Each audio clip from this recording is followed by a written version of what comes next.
Hi, I'm Tim. Welcome to WatchBox, and thanks for logging on. If you love what you see here, reach out to me. Everything on this program is for sale. Starting our weekend off right, T. Masso at thewatchbox.com is your online concierge.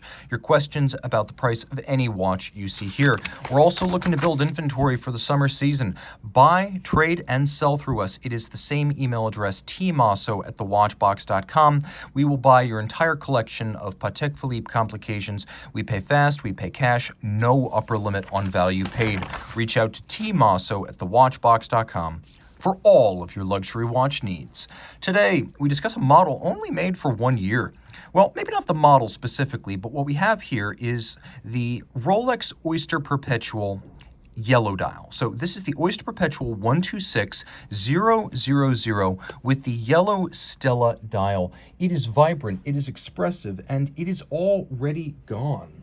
As for this year, Rolex has introduced a few new colors and retained the Tiffany and green Stella dials from last year. Now you can see quite well, this watch is very easy to wear. And at 36 millimeters, it's a very traditional Rolex size. 904L steel, Rolex Chromalight blue lume. Let's get a look at that so you can see it well. The watch is also 100 meters water resistant. It has a nearly 3-day, 70-hour power reserve. It is a COSC certified Swiss chronometer. And then Rolex goes above and beyond, certifying the watch to run no worse than -2 + 2 seconds per day from the factory. That is the modern basis for that term on the dial's superlative chronometer. This is a watch for him and for her. It'll even fit on a small child's wrist. Really, it is a very universal size, and it is the original Rolex sports watch.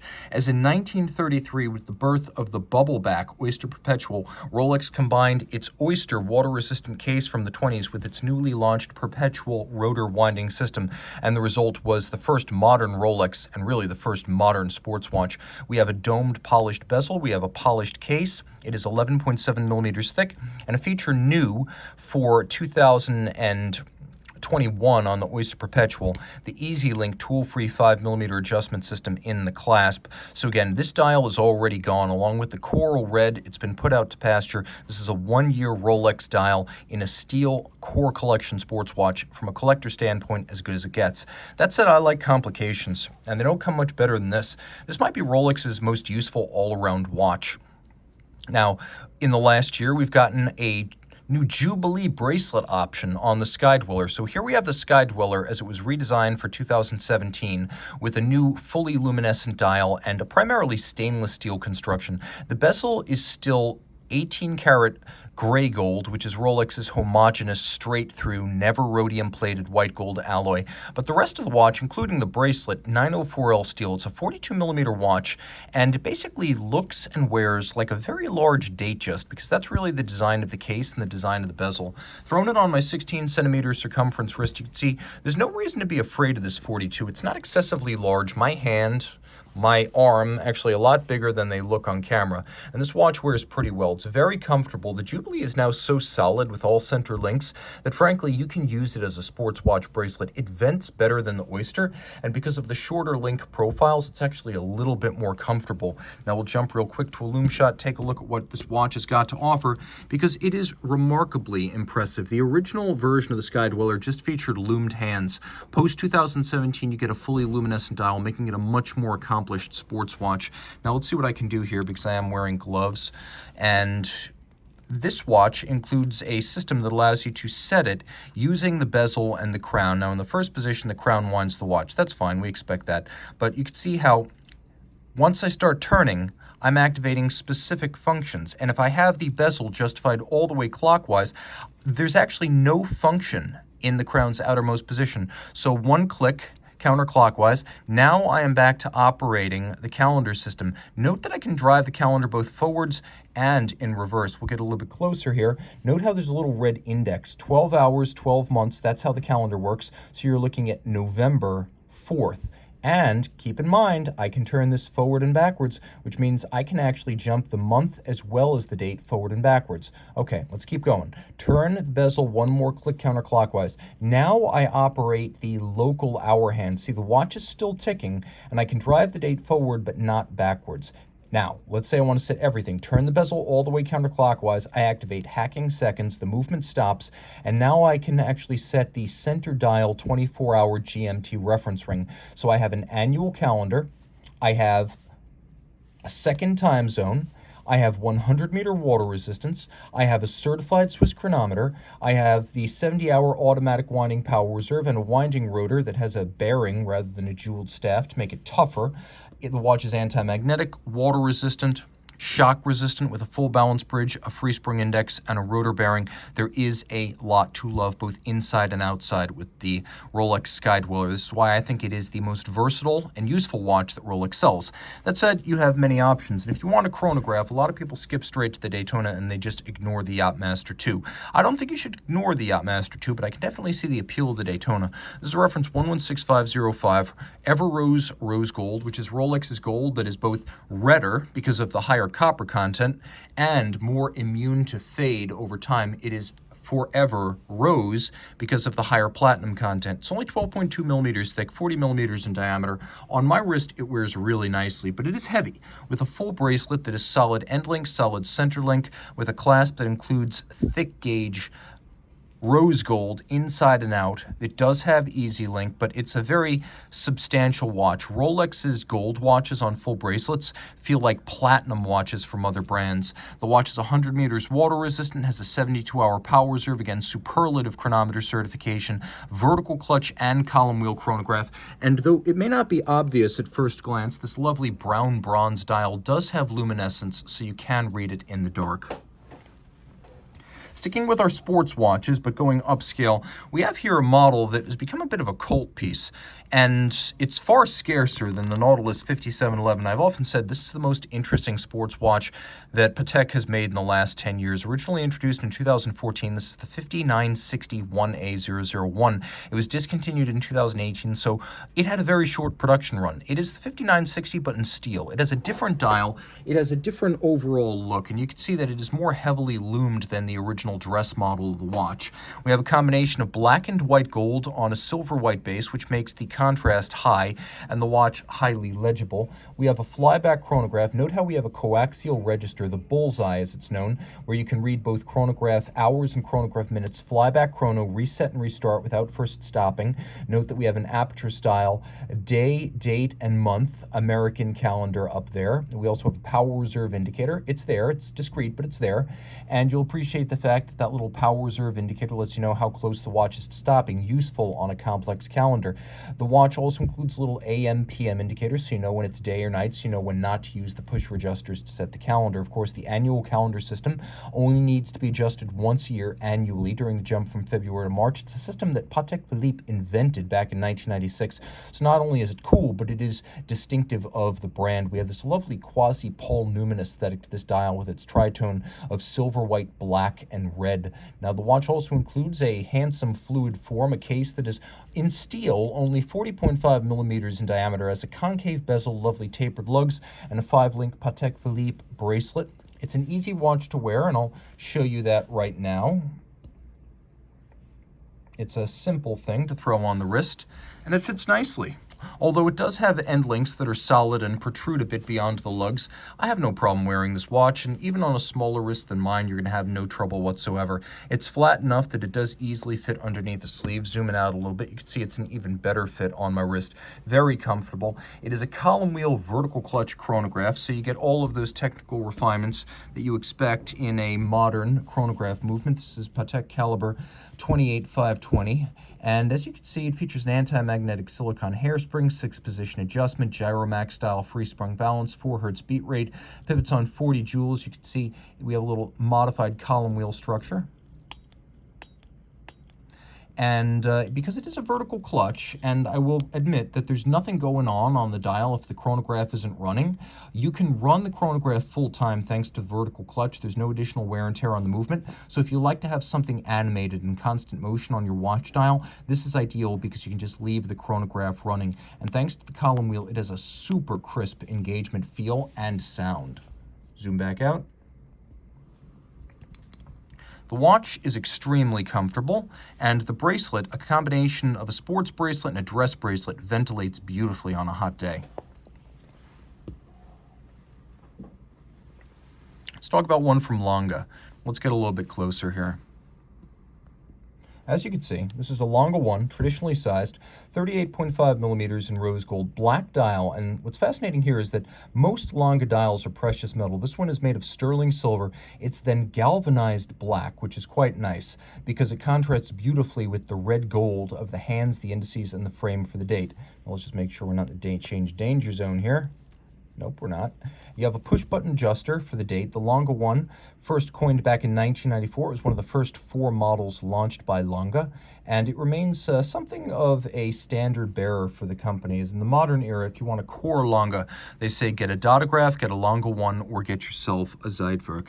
Beautifully made front and back. You can see this is the original caliber, 901, 2 barrels, manual wind, 3-day power reserve. There is a stop seconds function if you want to set it precisely against a reference time, and it is a large homage to the pocket watch era in East German watchmaking, as we have a 3/4 style bridge. We have pivot jewels set in golden chaton. We have this material German silver, as pocket watches would have been constructed, nickel, copper, and zinc, with the copper giving it its golden hue.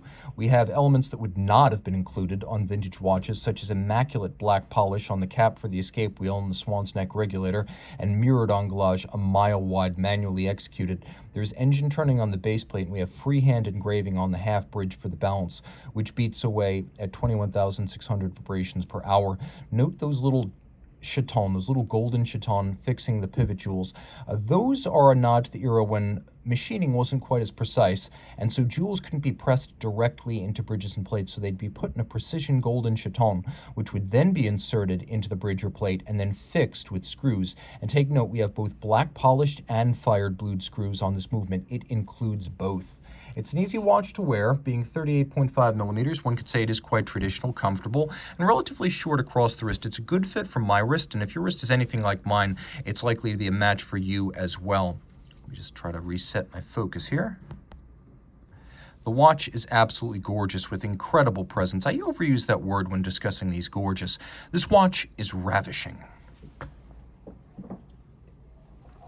Now, let's say you want something a little bit sportier. This model launched in 2020, and it was a revival of Breitling's original sales leader. In the first 2 decades of Schneider family ownership, following the takeover from the Breitling family, it was the Chronomat, a aviation-inspired chronograph, not the Super Ocean dive watch and not the classical Navitimer that was the best seller in the Breitling collection. This watch is an homage to that 1984 original, a period when the Chronomat was reimagined from its previous status as a circular slide rule bezel chronograph to a unidirectional rotating rider tab bezel, flight and dive hybrid, and that's really what this is. It even brings back the 80s style rouleau bracelet, which is wonderfully comfortable and looks like $1 million. This watch is 42 millimeters in diameter in steel. You can see it has a British Racing Green sunburst metallic dial. Let me do my best to get my fingerprint off there. And though this has a British Racing Green dial, it is not explicitly a Breitling for Bentley model, no. That has been mostly sidetracked in the modern Georges Kern era of Breitling. It is just a handsome tone-on-tone color combination of black registers with British Racing Green dial, and we have a 120 click bezel that is held on by screws. This is a captive bezel construction, and the captive bezel is a system used by Breitling and Zinn primarily to make it harder to accidentally displace the bezel by smacking it against a hard surface. A Rolex or Omega bezel can be snapped off, not so with a captive bezel. 200 meters water resistant, chronometer certified. We've got a movement inside that actually deserves a display case back. Breitling caliber B01 is one good looking chronometer chronograph. 70 hours of power reserve, automatic winding, vertical clutch with a column wheel, and outstanding column wheel pusher feel. You can also see all the advantages of the vertical clutch that I touted in the other watches today, present and correct here on the Chronomat. This is a 42 millimeter steel watch. It does have a diving bezel. It does have a constant motion indicator. It does have 200 meter diving depth. So while the Chronomat is billed as an aviation-inspired chrono, make no mistake, this is a dive watch as the dive watch standards are written.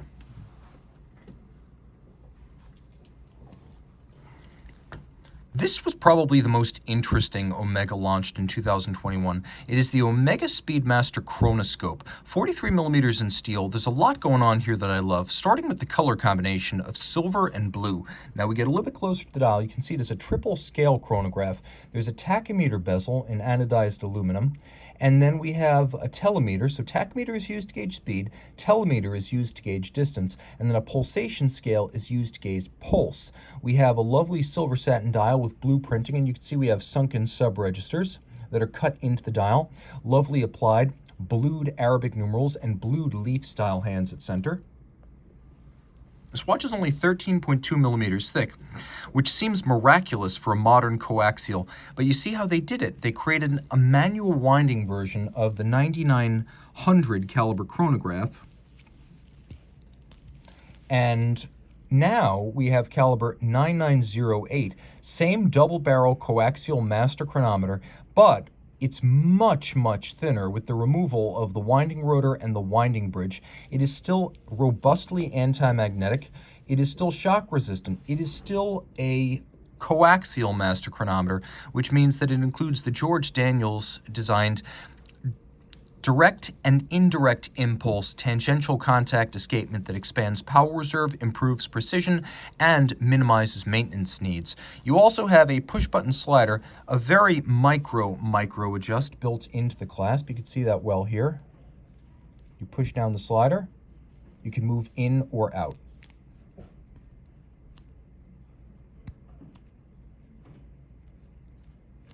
Just like that. It's a great looking watch with a plexiglass inspired box section sapphire that is just domed a mile high. Taking a quick look here. The watch wears well on my wrist because it's not super broad. It's under 50 millimeters across the wrist, so if you know you can wear a watch that's 50 millimeters across the wrist, you're going to be able to wear this one. I actually enjoy the way this looks to the point that I'm seriously considering it for myself. I think the only reason I wouldn't buy this watch is because I like to have lume, but if you want a classical look on a modern size, it really doesn't get any better than this. That said, 43 is large. This is a little bit more wearable. 39.4, this is the Grand Seiko SBGE, and the SBGE 009 being a watch launched back in 2009 in a case that is uncommonly seen in the Grand Seiko collection. And taking a quick look, you can see it features the characteristic Zaratsu polish executed against a spinning tin plate. But we have these strong lugs that have satin tops, polished flanks, a little bit of a transitional bevel, a dramatically stepped out mid case. So this is an unusual and rarely used pointy crown guard Grand Seiko case. A lovely cross-hatching on the dial, and Grand Seiko's best in the industry dial furniture. You can see it is a spring drive GMT, so it has a fired steel hand for the second time zone in blue. That's the 24-hour format. We have our local hour, which drives the date. We have a power reserve indicator. The power reserve here is 3 days. And then you can see the completely smooth sweep of spring drive. No ticks, no tocks, no staggers, no steps. And whereas a Swiss COSC mechanical chronometer is accurate to -4 + 6 seconds per day, this technology is accurate to ±15 seconds per month. And there are no motors, there are no batteries, there are no capacitors. This watch is entirely driven by mechanical means, but it has a unidirectional governing wheel that's driven by the mainspring. That turns, creates an induced electromagnetic force that acts to brake the governing wheel and slow the discharge of energy from the barrel. It creates an induced electrical current that wakes up a quartz oscillator that controls the magnetic braking force. A very sophisticated system. It took from 1977 to 2005 to bring automatic winding spring drive to market. So you really get a sense of how daunting a technical challenge this technology was. All of this here with the screw-down crown is 100 meters water resistant, so it wears really nicely even on a smaller wrist, and can be treated as a sports watch because of its combination of resistance to magnetism, shock, and water. And you can also see it's reasonably thin. A very comfortable watch that'll keep a lot of folks guessing. If they're not familiar with this model, even a lot of Grand Seiko devotees are going to struggle to know without seeing the dial specifically. This is a very cool inside baseball watch for the connoisseur who knows what Seiko, Grand Seiko, and spring drive are truly worth.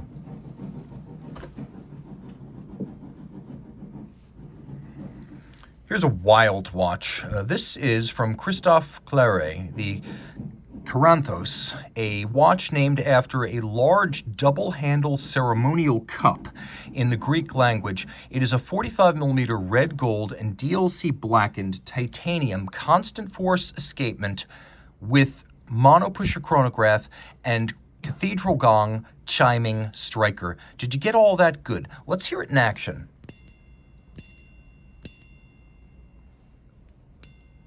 When you start it up, you activate a striker, which is up here at about 10 o'clock on the dial. The watch has minute repeater style cathedral gongs. The movement, we'll get close here, take a closer look. The movement pivots on 75 jewels and has 558 pieces. You can see it has a column wheel as well as a vertical clutch. It makes a gorgeous sound. It has a platinum rotor with ceramic bearings and unidirectional winding, which makes this one of the most efficient winding watches you will ever encounter. Both brass bridges and plates and steel components for the chronograph are immaculately hand-finished. Christophe Claret has only been actively marketing watches under its own name since about 2009, but the company is famous for building complications and even entire watches for dozens of other brands. It's famous in particular for its chiming watches, and you'll see many of the Ulysse Nardin striking watches have been built for them by Christophe Claret. Now, if you look on the dial side, you can see there is a remontoir spring that acts as a constant force device for the escapement. This automatic winder has a 48-hour power reserve, and for most of the 48 hours, it will maintain constant balance amplitude, which is to say outstanding regularity of timing. We have a jumping minute display. We have a lovely twin register layout. It is a mono pusher, so when you stop it, you must reset it. What's surprising to me is just how dramatically loomed this dial is. As you can see, everything on this dial is luminescent, including the seconds hand, the chronograph minutes register, which you just saw jump instantaneously, the hours register, every single index, every single hour, even the fractions of seconds and seconds outboard. It is an impressive thing to see day or night. Zooming back out. You can see the watch is large and it's full of clever thinking, as the clasp, which is a double deployant, has a micro adjustment with a push button slider on each side. So you're going to be able to fine size this even after you fit the strap. Also note the strap has multiple anchoring points and perforations, and so it can be sized. This, of course, is a brand new Christophe Claret factory strap. At 45 millimeters, the model is a little bit large. And you can see that my wrist is probably the smallest that you would want to actually wear this watch. My wrist is 16 centimeters circumference. Let me see if I can get my focus fixed here. There we go. The watch is broad, but it's comfortable. I could wear it. It's a large timepiece, but it's not overbearing in its thickness, especially given how complex it is. It's a wonderfully unusual watch. Chiming, mono-pusher chronograph, hand-finished, low-volume, automatic winding, constant force escapement, all of that in a design that will not be mistaken for anything else. A really cool timepiece, and the first example I've seen of this model.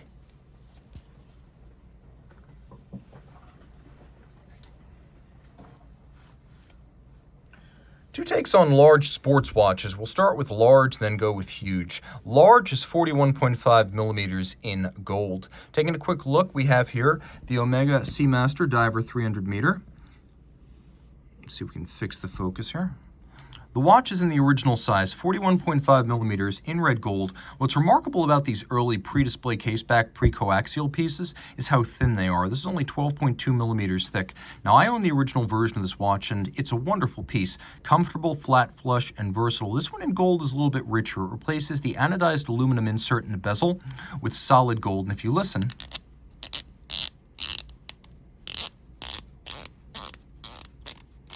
it has a wonderfully crisp and mechanical 120-click bezel. Now line it up with the luminescent pearl, and you've got a 60-minute dive timer. What sets this apart from the standard James Bond Seamaster, of which this is part of the family, but what sets this apart is that this has a maxi index dial with broadsword hands and a lot more lume than the dot index skeleton hand Pierce Brosnan model. This is just a much more legible watch.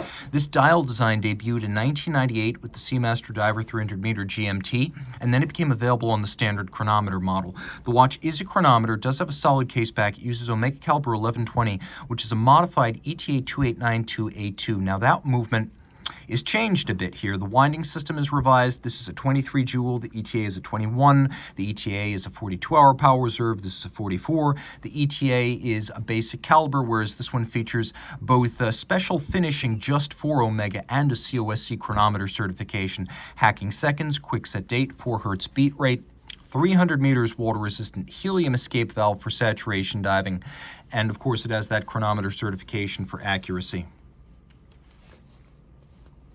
Throw it on my wrist, get a sense of how it fits.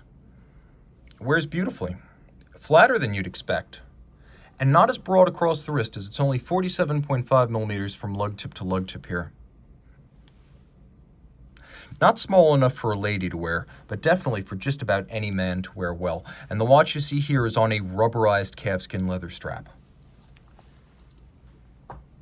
This is a model that debuted back in 2019, and while it's not an homage to a specific vintage Panerai model, it is broadly a tribute to the 3646 combat watch that was used by the Italian Navy amphibious forces in the 1930s and 40s. This is the Panerai Radomir 8-day PAM 992. Now, it's 45 millimeters in stainless steel, and it marked the debut of a technique that involved micromedia blasted against the case to create an aged, burnished look. So you can see how it has a mute, matted finish. That is all achieved by blasting with a very fine media, much finer than sand, for example. We have a dramatic box section sapphire, but it is a sapphire, not a plexi. It's designed to look like a plexi, but make no mistake, it's sapphire. We'll zoom out a little bit, get a sense of the lume as a Panerai watch. The luminescence leaves nothing to be desired. It is a sandwich dial with a stencil placed over a full disc of lume, and of course you can see even the small second sub-register and hand have been loomed here. Now the watch does have hacking or stop seconds, screw down crown, it's 100 meters water resistant, both lugs pull out, you remove the fixing screws, and then you pull the lugs out of the case, and then the lugs separate in the center. That's how you swap straps. We have here Panerai's caliber P5000. It is a twin barrel manual wind 8-day power reserve. For toughness, it's fairly thick in construction. It has a full balance bridge and a free spring index. It beats weight at 21,600 vibrations per hour. And as you can see, it features a large 3/4 bridge with a satin finish that runs across the face of the movement. This is a nod to the old Rolex Codebert and later Angelus SF240 movements that would have been used in the original Panerai combat watches 3646 and 6152. We'll zoom out a little bit so you can see the watch on my wrist. It is a large watch, being 45 millimeters in diameter, but the good news is it wears square, meaning though it's huge, it's nothing like a 45 millimeter Hublot Big Bang, for example. This is nothing like a 44 millimeter offshore, nothing like a Big Bang. The lugs are barely there. Wire draperies over the edge of your wrist. They don't dwarf your wrist. They're so spindly and spare that the watch really looks a lot smaller than it is, which is why I'm going to say you could still wear this watch even if your wrist is only 14 centimeters in circumference. That's sort of the miracle of Panerai watch fit. They realize you can build a bigger watch, but not a bigger customer. Okay, in 2017, Omega gave us the Speedmaster Moonwatch Blue Side of the Moon, a moon phase blue ceramic chronograph. It was nice, but it wasn't gorgeous. There's that word again. Well, the next year, they gave us this. Full aventurine dial. Now we're talking. This is the Blue Side of the Moon aventurine. All of a sudden, what was nice, quirky, but ultimately not a model many would choose, became the sexiest moonwatch in existence. We have here a calendar system with a quick set, so you can see there is a radial date. We have superimposed chronograph minute and hour hands at 3 o'clock, so you get a twin register dial but a tri-register counter. We have a moon phase. It is coaxial master chronometer. The watch is shock resistant, anti-magnetic, and entirely in sapphire and blue ceramic. This 44.25 millimeter watch is almost impervious to scratches. Again, I'm sorry about the focus here. We'll do what we can. Fix the focus, throw it on my wrist. Now, the watch is only about 50 millimeters from lug to lug, so even if your wrist is the size of mine, you can wear this watch. The timepiece is comfortable. It is very light, as sapphire and ceramic are very light materials that wear easily and comfortably. That said, it is very thick, and it does have a cantilevered bezel that can cause a sleeve to get hung up. So this is the timepiece you want to wear mostly when you're comfortable with your watch being seen. And with a watch like this, you would want your watch to be seen. A quick lume shot. The watch has no shortage of lume. The hands as well as the indices are white gold.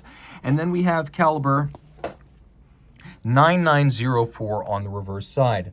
Automatic winding, 60-hour power reserve, coaxial chronometer, anti-magnetic, column wheel, vertical clutch, full balance bridge, free sprung balance, and you can even see the column wheel through a skeletonized port in the bridges.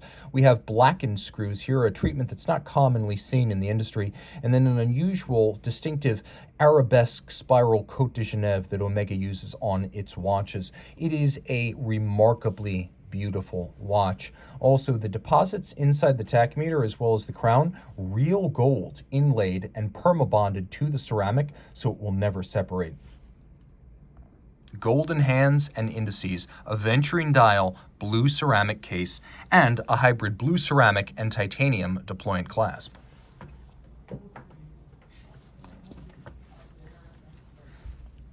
Now, I realize that my hands have been a little bit sullied by recent mechanical work, but what I'm going to do here is I'm going to let you hear the 2011 limited edition, and I do mean limited, 959 piece, 40.5 millimeter steel, plexiglass crystal, Jaeger-LeCoultre deep sea diving alarm. Like the original E857 deep sea diving alarm of 1959, this watch uses an alarm to remind you of when you should surface from your dive. So what I'm going to do is I'm going to activate the alarm, and you'll hear how it is an alarm that is true to history.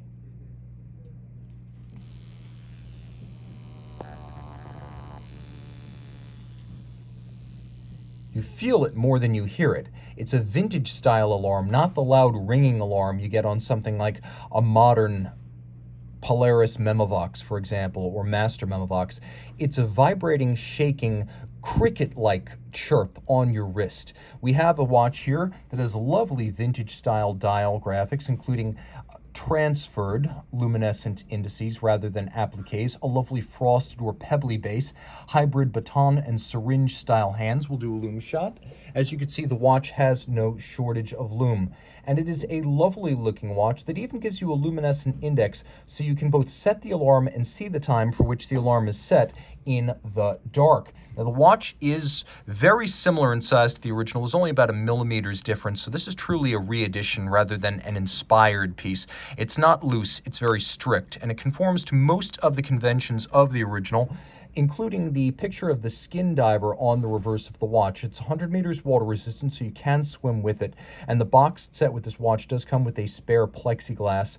Now, the watch includes an automatic winding movement. It's a caliber 956. It's been reconfigured without a date and to chime, or I should say vibrate, like the original movements would have back in the 1950s. The watch, as a result, is a modern Master 1000-hour tested JLC automatic movement. The original would have been built in two different dials, and so the tribute to Deep Sea also is. In the 50s, most of the dials would have been the US LeCoultre branding, and the minority would have been the European market Jaeger-LeCoultre. Well, today, the American market LeCoultre dial was made in 359 pieces, and the Euro model, which a lot of folks say is the better looking model, was made in 959 pieces, and you can see that edition number on the reverse side. It's an easy and comfortable watch to wear. It is a very distinctive shape. As you can see, that thin caseband profile and the squared off, minimally beveled lugs of a vintage watch are present and correct here. A really special timepiece, suitable for a wrist as small as 13.5 centimeters circumference. So while it's not quite as tiny as the original, it's close, and a lady connoisseur could also wear this watch. I've long said that a alarm is the most practical complication and the one you will use most often, and that's definitely the instance here. You can also see, though the strap is made of leather, it's designed to look like the tropic rubber straps of the 1960s. From MB&F, we have a model launched in 2016 to celebrate what would have been half a century of Can-Am, or Canadian American Series racing. This is the MB&F HM8, Horological Machine 8 Can-Am. Now, it includes a scrolling minutes display and a jump hour, and it's to be read at such an angle that if the watch were on your wrist while your hand were on the wheel of a car, you would read this watch in profile rather than from over the top. Hence, it is explicitly described as a driver's watch, but there's more to it than just that. You could see the case, which is made of both titanium and white gold. Heck, for that matter, we may as well say it's made of sapphire titanium and white gold.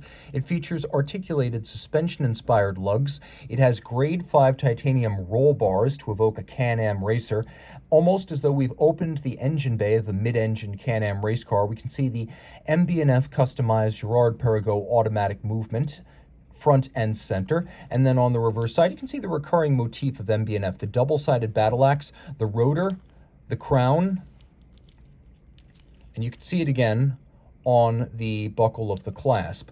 We also have a system on the underside, customized movement with grills, as though we are radiating off the heat from our Can-Am race car, or this could be an intercooler system for a turbocharged car. The timepiece is reasonably weighty, as it is fairly large, and it does include some gold, but it's not as heavy as you might think.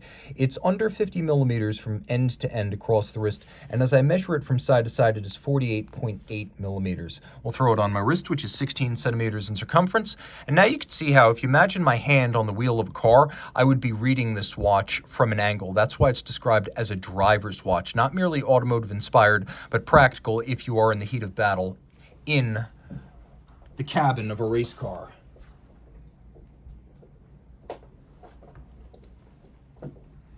All right.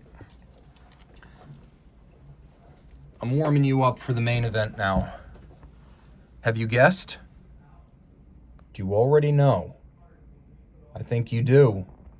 Launched in 2019 in 200 pieces in platinum, this is a watch alternately known as the 20th anniversary Dotograph and the Dotograph Lumen. The fourth in the Lumen series, this marked 20 years of the Lange und Sohne Dotograph flyback chronograph series. It's 41 millimeters in platinum. They made 200 of them. The dial is a smoked sapphire surrounded by a fully luminescent tachymeter. Note that we had luminescent sub-registers, luminescent hands. We'll do it again just so you can see. We have a luminescent seconds hand for the chronograph, a luminescent power reserve, and what's cool is the use of the smoked sapphire is not just interesting to look at, it allows the date discs of the calendar to pre-charge while they're hidden underneath the dial. So when you bring the different numerals of the date into play, they're already charged up and loomed so the date doesn't go dark in the dark. Now there's a lot to love here. We have the power reserve indicator at the base of the dial. This is the second generation Dotograph movement, so 60 hours of power reserve. It remains a flyback chronograph, which means you can reset it and restart it without first stopping it. Hands, indices, frame for the date, all white gold. Flip it all over. We have caliber L9517, and it is beautiful. We have everything you could ever want in a movement. We have an enormous slow beating balance at 18,000 vibrations per hour, like an old school chronograph or a pocket watch. The balance is almost the radius of the movement. It's free sprung though, in modern form with an overcoil hairspring adjusted in 5 positions so it keeps good time in any position. It features stop seconds if you want to hack the movement. It has that. A push button adjuster for the date, which feels as good as the column wheel action on most fine chronographs, but this watch has column wheel action of its own. Column wheel and a fully jeweled lateral clutch as crisp and tactily satisfying as any ever created. Now, of course, with the lateral clutch, we have the beauty of a broad, fully jeweled clutch, hand-finished in steel with both inward and outward angles executed on bevels in stainless steel. We have 1 golden chaton fixed by screws. We have 2, 3, 4 golden chaton fixed by screws, a nod to the pocket watch era. We talked about that on the Lange 1. Everything here that's silver and black polished is steel. Everything that's golden hued is German silver. You'll also appreciate the fact that this movement features an engine-turned perlage on the base plate, and not only is there beautiful anglage on the edge of the bridges, there is rounded anglage on the edge of all of the steel components. A masterpiece, and literally as good as it gets. This may be the most sought series production Dotograph in history. With the exception of some rumored pieces made in 1 to 30 copies, this is as good as it gets. Reach out to T. Masso at thewatchbox.com for purchase and pricing details.